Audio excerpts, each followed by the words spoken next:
देश का अन्नदाता की हालत ये आज बनी हुई है। रोड में खड़ा है, रोड में चिल्ला रहा है, रोड में रो रहा है कि हमको खाद नहीं मिल रही है, खाद नहीं मिल रही है। दो दो चार चार दिन ई टोकन के लिए चक्कर लगाना पड़ रहा है। ऐसा कौन सा सिस्टम है?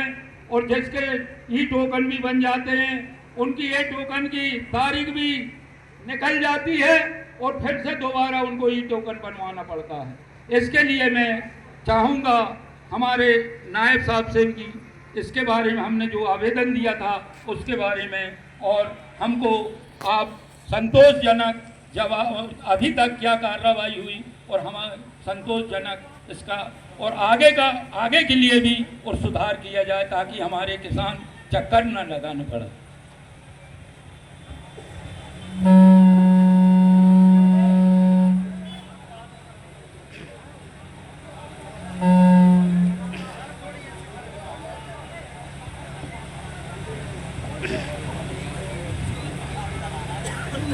आज इस कार्यक्रम में उपस्थित सभी लोगों को मेरा नमस्कार।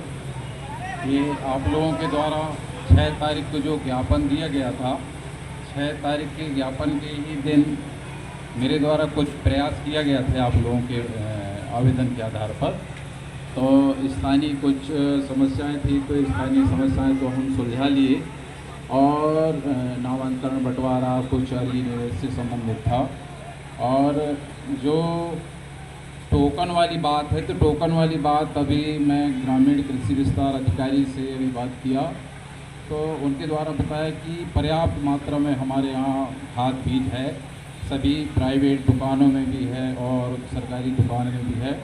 और ई टोकन की 3 दिन बाद जस्ट मैंने मिल जाता है।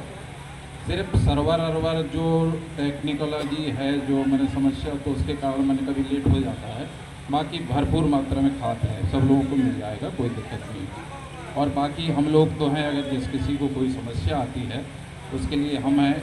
कोई किसी का अगर मान लो खसरा नंबर में कोई छूट जाता है या रकबा छूट जाता है, नाम छूट जाता है, तो हमें तत्काल बताएंगे तो हम उसका निराकरण तत्काल कर देंगे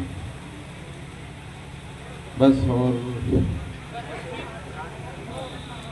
सर इसमें एक दिक्कत आ रही है, जो जैसे 3 दिन की जो बात है कि ई टोकन 3 दिन के बाद में उसको खाद नहीं मिलती, और जब वो 3 दिन के बाद में वो 3 दिन लगातार जाता है और उसके बाद में कह देते हैं कि भैया अभी नहीं है, कल मिलेगी, कल जाता है तो फिर परसों मिलेगी। इस टाइप से उनको इस तरीके से वो पहला फुसला कर वापिस कर दिया जाता है। और वो देख रहा है कि बड़े बड़े लोगों की गाड़ी लगी है, उसमें खाद भरा रही है, और वो गरीब आदमी बेचारा और चक्कर काट के चला जाता है। और जब वो तारीख उसकी डेट निकल जाती है तो फिर कह देते हैं कि भैया ये डेट निकल गई और आप फिर से दूसरी ई टोकन बनवाएं। तो इसके लिए क्या जवाब है? इसके लिए तत्काल बताएंगे तो हम उसकी कार्रवाई करेंगे। ऐसा कोई ऐसा नहीं होगा, 3 दिन बाद उसको मिल जाएगा। थोड़ा समय लगेगा, जैसे मान लो 10 आदमी हैं उसी टाइम में, तो थोड़ा सा। तो क्या है कि कहीं सर्वर का हवाला देते हैं, कहीं खाद बढ़ा गई इसका हवाला देते हैं। मैं आपसे यही निवेदन चाहूँगा और हमारे किसान बंधु भी, हमारे किसान भाई भी, कि वो ई टोकन जो है तो कम से कम अगर डेट निकल गई तो उसको 2 दिन या 4 दिन बाद भी क्यों दोबारा और ई टोकन और उसको तो, लेकिन वो उनको बोल रहे हैं कि और ऐसे लोग हैं। मैं अब कहेंगे तो मैं बताऊँ, हम आश्वासन देते मिलेंगे, सबको मिलेगा। मैं समस्त किसान साथियों से निवेदन करूंगा कि यथा शांति बैठेंगे। तहसीलदार महोदय जी, आपसे मैं कुछ बोलना चाह रहा हूँ। जो सोसाइटी में हमें खाद सरकारी रेट में दी जाती है, मैं किसानों के सामने डिस्कशन करना चाहता हूँ कि रिटेलरों के द्वारा किसानों को कितने में खाद प्रदान की जाएगी ताकि किसान स्वतंत्र हो सके।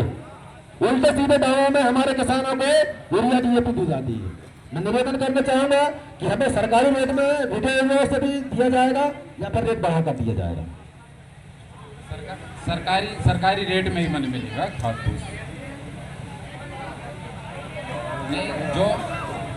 जो उनके पास जो एक सरकारी ऑर्डर आता है, तो ऑर्डर के आधार पर जो नियम के अनुसार अतिरिक्त कोई 1 रुपया नहीं लिया जाएगा सरकारी रेट में।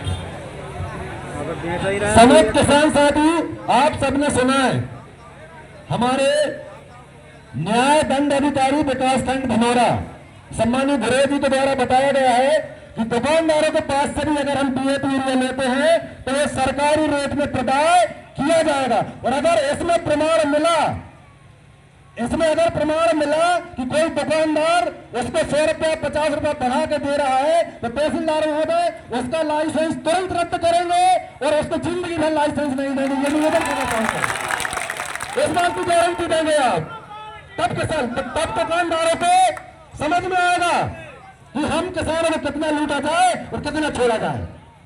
तहसीलदार महोदय जी के आश्वासन सुनेंगे।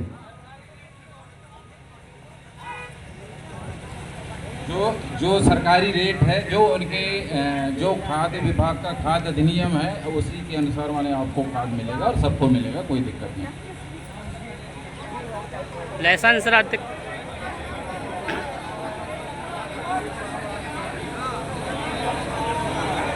जी, जैसे जैसे समय आता है बताएंगे ना, हमें बताना क्या होता है।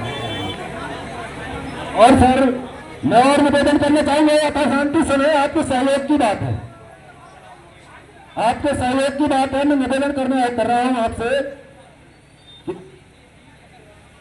अभी किसानों का कहना है तहसीलदार महोदय जी, अभी डीएपी वर्तमान में डीएपी और यूरिया क्या रेट में प्रदाय की जा रही है सरकारी खाद्य विभाग के द्वारा और रिटेलरों के द्वारा। एक निवेदन और करना चाहूंगा, जितने लोगों को आपने धनौरा विकास खंड में लाइसेंस देकर रखा है उनके यहाँ स्टॉक सूची चस्पा होना चाहिए हर दिन की, उसके स्टॉक में कितनी यूरिया है, कितनी डीएपी है और किस रेट में प्रदाय की जा रही है। अगर हमने लिखा है कि आज हमारे यहाँ 50 बैग यूरिया है, अगर उसके भंडारण में 150 बैग निकली तो पूरी जब्ती बनाकर आप और प्रशासन को फिर से प्रदाय किया जाएगा।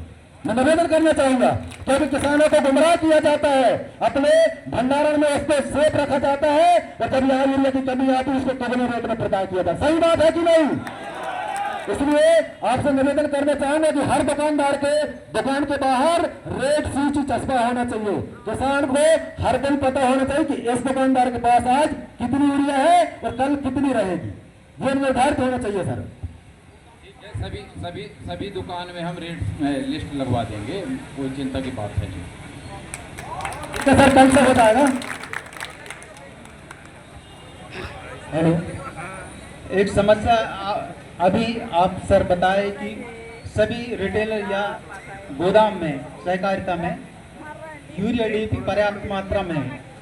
कल प्रशासन द्वारा जो जांच टीम आई थी और वहाँ में जो गोदाम में जो गाड़ी खाली कर रहे थे उनसे पूछा कि ये डीएपी यूरिया अभी आई तो पहले से, उन्होंने बताया कि 15 दिन पहले से जो पूरी भरी हमने उतारे हैं, लेकिन पोर्टल में क्यों नहीं दिख रही है? मतलब प्रशासन आज झूठ बोल रही है, पोर्टल में क्यों नहीं दिख रही है, इसकी आप बताएं।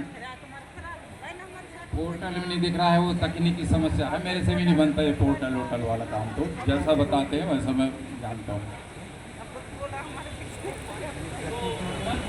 जब आदिवासी किसान सोसाइटी में जाएगा तब तक डीएपी यूरिया पोर्टल में दिखने वाली नहीं है। तो अभी ट्रक खाली हुआ पोर्टल में नहीं दिखेगा, लेकिन रात भर में पोर्टल से फिर खाली हो जाएगा। ये सिस्टम है हमारे का, रातों रात डीएपी यूरिया लोड की जाती है गाड़ियों में।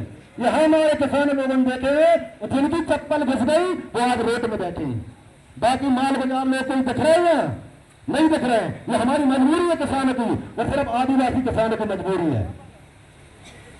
इसलिए तहसीलदार महोदय जी, आप एक आदिवासी होने के नाते आपसे निवेदन करना चाहूंगा कि यहाँ के सिस्टम को आप सुदृढ़ और स्वच्छ बनाने की कृपा करेंगे।